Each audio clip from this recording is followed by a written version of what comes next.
Good evening, students. I am Ramandeep Kaur, your Sanskrit teacher. This is your second lecture of Sanskrit subject. आज हम समझेंगे कि माहेश्वर सूत्र किसको बोलते हैं। संस्कृत व्याकरण के अनुसार आपके बीएएमएस के सिलेबस के अकॉर्डिंग माहेश्वर सूत्र किसको बोलते हैं। महर्षि पाणिनि के बारे में हम सब ने सुना हुआ है। महर्षि पाणिनि जिन्होंने संस्कृत भाषा की सबसे बड़ी जो व्याकरण है अष्टाध्यायी, उसका वर्णन किया है, उनके बारे में हम सबने सुना हुआ है।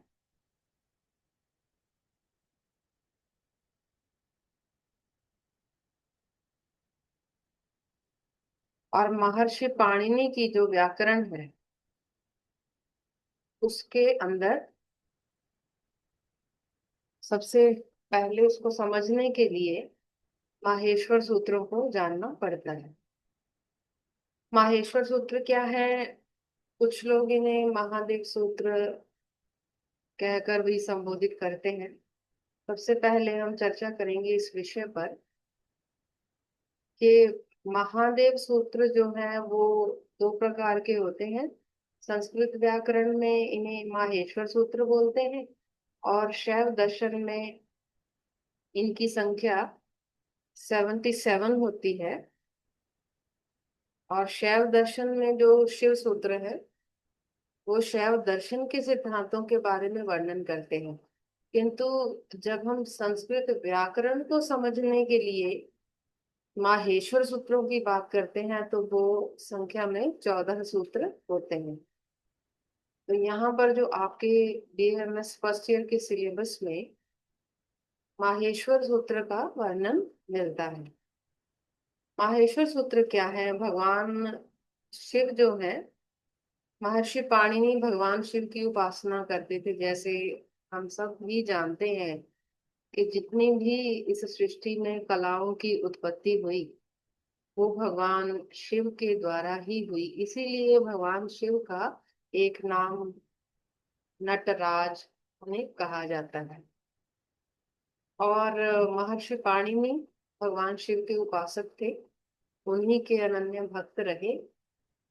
और महर्षि पाणिनि ने जब भगवान की अनुकंपा से उनके हृदय में, उनको अपने अंतःकरण में डमरू की कुछ ध्वनियां सुनाई दी और उन ध्वनियों से जो स्वर और व्यंजन निकले वो संख्या में कुल 14 थे, यानी 14।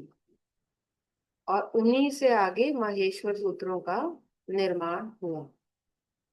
और संस्कृत भाषा के जो माहेश्वर सूत्र है, स्वर को और व्यंजन को किस प्रकार से क्रमबद्ध किया गया है और किस प्रकार से व्याकरण को इसमें समझा जा सकता है, आज के इस हमारे माहेश्वर सूत्र नामक पाठ में यही हम समझने का प्रयास करेंगे। माहेश्वर सूत्र क्या है? माहेश्वर सूत्र पाणिनि व्याकरण में वर्णमाला के मूल सूत्र है जो संस्कृत के सभी ध्वनियों वर्णों को व्यवस्थित रूप से प्रस्तुत करते हैं।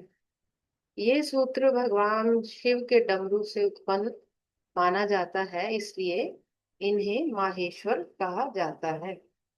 ये कुल 14 सूत्र हैं जो स्वरों और व्यंजनों को समूहों में विभाजित करते हैं।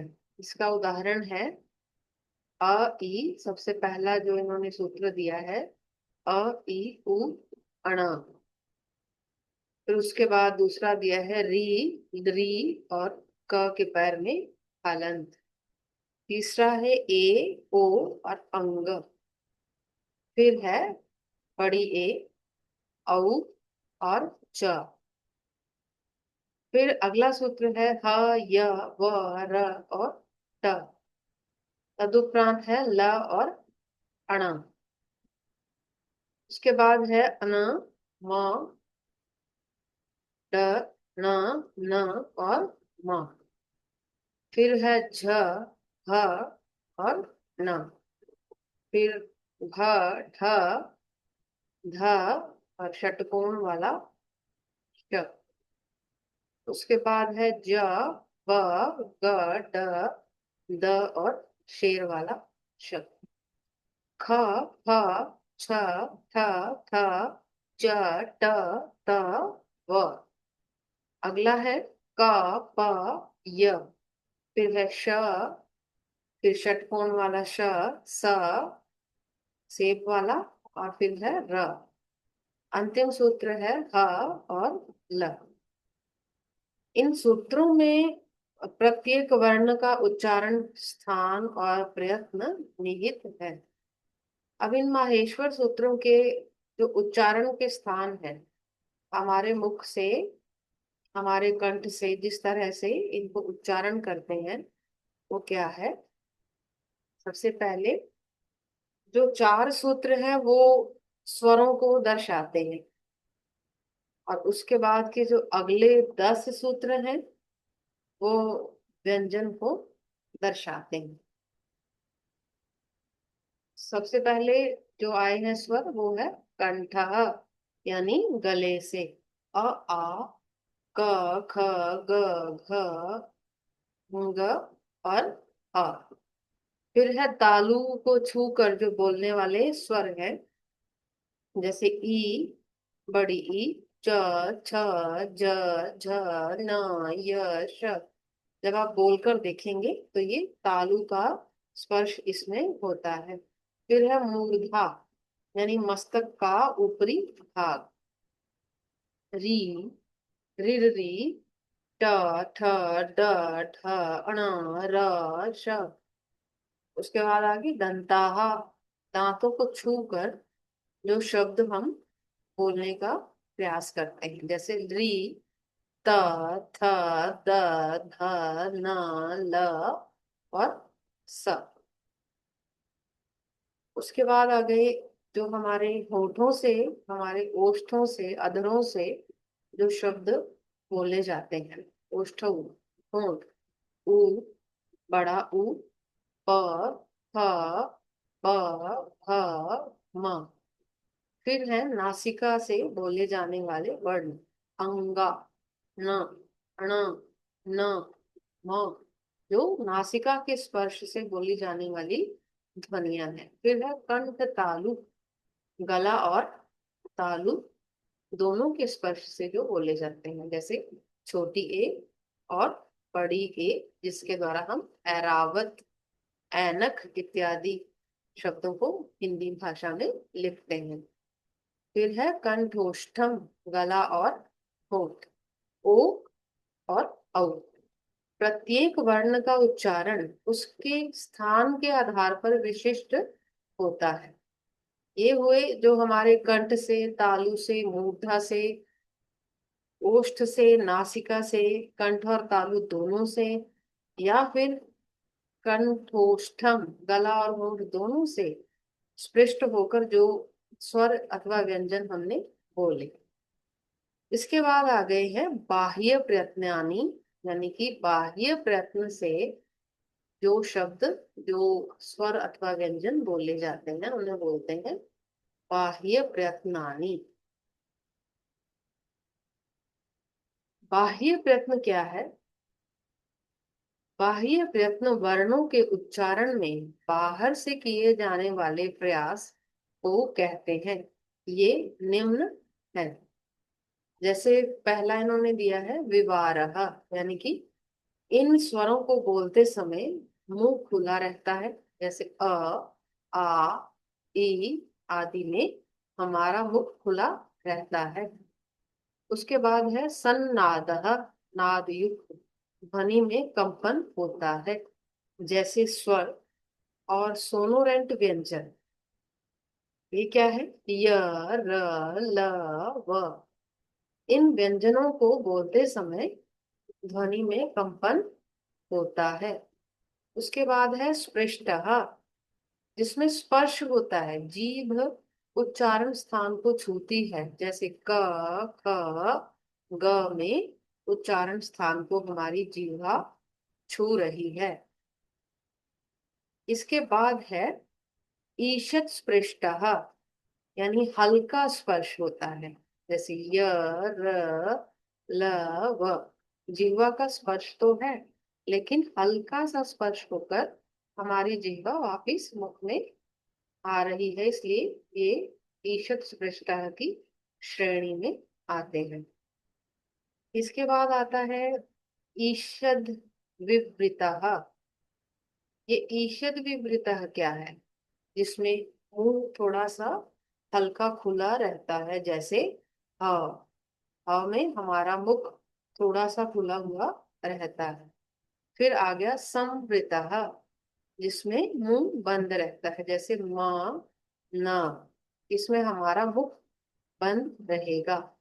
ये जो प्रयत्न है, ये बाह्य प्रयत्न की श्रेणी में आते हैं और वर्णों की ध्वनि को प्रभावित करते हैं। इसके बाद आ जाता है आभ्यंतर प्रयत्नानि। अभ्यंतर प्रयत्न क्या होते हैं? अभ्यंतर प्रयत्न उस क्रिया का नाम है जिसमें वर्णों के उच्चारण में शरीर के अंदर के अंगों, वाणी तंत्र के प्रयास को सम्मिलित किया जाता है। ये निम्न है, जैसे स्पर्श, संपर्क, जीभ और उच्चारण स्थान का पूर्ण संपर्क, जैसे क, ख, ग आदि।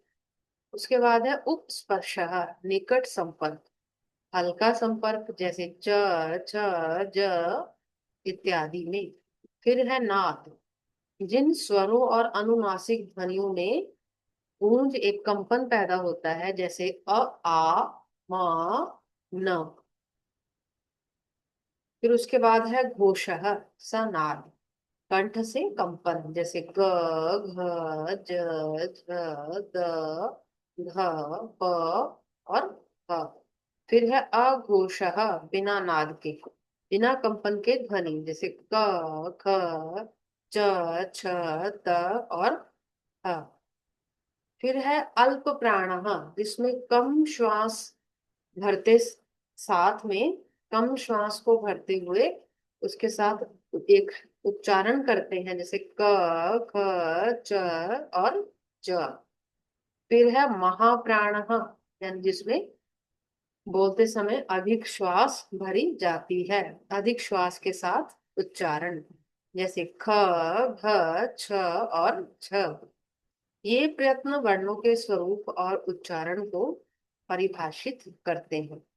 ये कुछ स्वर और व्यंजन जो हमारे मुख के, हमारे कंठ, तालु, मूर्धा, श्वास को हल्का भरना, श्वास को अधिक भरना, या जिह्वा का कम अथवा अधिक स्पर्श, मुख को खुला रखना या मुख का आधा खुला रहना, इस प्रकार के विभिन्न प्रकारों से हम इन वर्णों का उच्चारण करते हैं, जिसमें स्वर और व्यंजन निश्चित है। और संख्या में 14 हमारे पास ये माहेश्वर सूत्र है।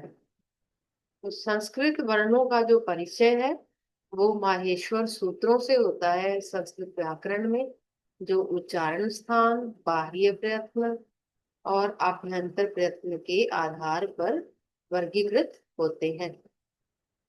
और यह अध्ययन बीएएमएस छात्रों के लिए आयुर्वेद और संस्कृत ग्रंथों को समझने में सहायक है। इन सूत्रों और नियमों का अभ्यास उच्चारण की शुद्धता और भाषा की गहराई को बढ़ाता है। और आपके सिलेबस में जो लिखा हुआ है परिभाषा शब्दानी, यानी आप जब संस्कृत व्याकरण को पढ़ना आरंभ करेंगे तो परिभाषा शब्द जो है वो क्या है, सबसे पहले आपको माहेश्वर सूत्रों में पता होना चाहिए कि 14 सूत्रों में 4 पहले सूत्र स्वरों से संबंधित हैं और फिर उसके बाद वाले 10 सूत्र व्यंजनों से संबंधित हैं। और मुख्यतया इसमें याद रखने वाली बात क्या है कि जब आपको प्रश्न पत्र में प्रश्न आता है तो कई बार भाषा का बदलाव करके प्रश्न डाल दिया जाता है कि महादेव सूत्र लिखिए। तो कुछ बच्चे वो महादेव सूत्र के स्थान पर शैव दर्शन के वो 77 जो शिव सूत्र होते हैं, कई बार भ्रम में आकर उसके वर्ण वहां लिख देते हैं। लेकिन हमने अपनी संस्कृत व्याकरण अपने पाठ्यक्रम के अनुसार 14 माहेश्वर सूत्र ही वहां पर लिखने हैं, चाहे पूछने वाले का प्रश्न कोई भी हो। हमने अपने सिलेबस के अनुसार वहां पर माहेश्वर सूत्र को ही लिख देना है। आशा करती हूँ कि माहेश्वर सूत्र जो है वो आपके समझ में आया होगा। Good by two all. In next lesson, we will meet with a new topic.